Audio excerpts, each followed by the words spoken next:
বিশাল আকারের রাম মন্দির দেখা যাবে ইসলামপুরে।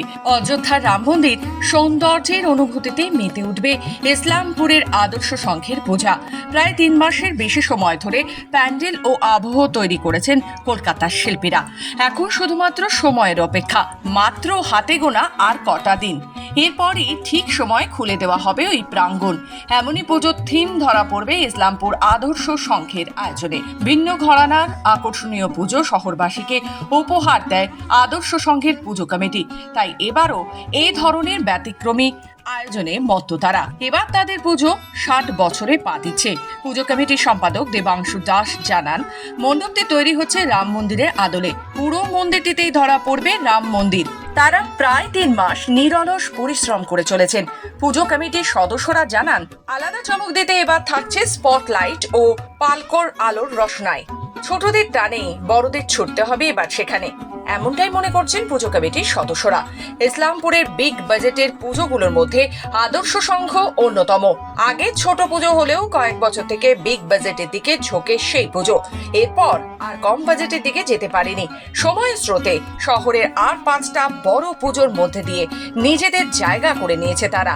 এবার তাদের পুজোর বাজেট 50 লক্ষ টাকা। এবার উৎসবের রেশ শুরু হচ্ছে মহালয়া থেকেই। মূল পুজো শুরু হবে পঞ্চমী থেকে।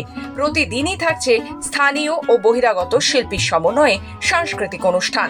যারা পুজোতে নতুন পোশাক কিনতে পারবে না, এমন অনাথ শিশুদের জন্য নতুন পোশাক দেওয়া হবে। কৃষ্ণনগরের প্রতিমা শিল্পীরা প্রতিমা তৈরি করছেন। এবারও ভিড় সামলাতে স্বেচ্ছাসেবক থেকে শুরু করে পুলিশ মোতায়েন করতে হবে বলে আশাবাদী ক্লাবের সদস্যরা। আমাদের এবার 60তম বর্ষ।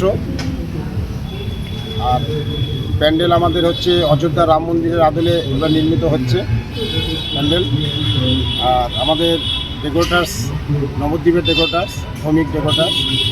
প্রতিমাও বানাচ্ছে আমাদের কৃষ্ণনগরের শিল্পী, এখানেই প্রতিমা তৈরি হচ্ছে। তো আশা করি মানুষের যা সাড়া আছে বা প্রশাসনের তরফ থেকেও যেভাবে ওরা করছে, তাতে মানুষের তো ঢল আমাদের এখানে প্রতিবারই হয়। বছর হয়তো আরও বেশি ঢল নামবে। আমরাও সব দিক দিয়ে প্রস্তুত আছি, আমাদের যত মেম্বার্স আছে আমরা সব দিক দিয়ে প্রস্তুত আছি, যাতে মানুষ নির্বিঘ্নে সুষ্ঠুভাবে আমাদের প্রতিমা এবং প্যান্ডেল দর্শন করতে পারে। আকর্ষণ আছে, দেখতেই পাচ্ছেন যে অযোধ্যা রাম মন্দিরের আদলে একটি মন্দির, যেখানে আমরা এবারে দুর্গাপুজোর বিশেষ আকর্ষণ দেখেছি। কেমন সংখ্যক মানুষ আসবে? আপনাদের কী কিছু রয়েছে, মণ্ডপ কী রয়েছে আপনাদের প্রতিমা?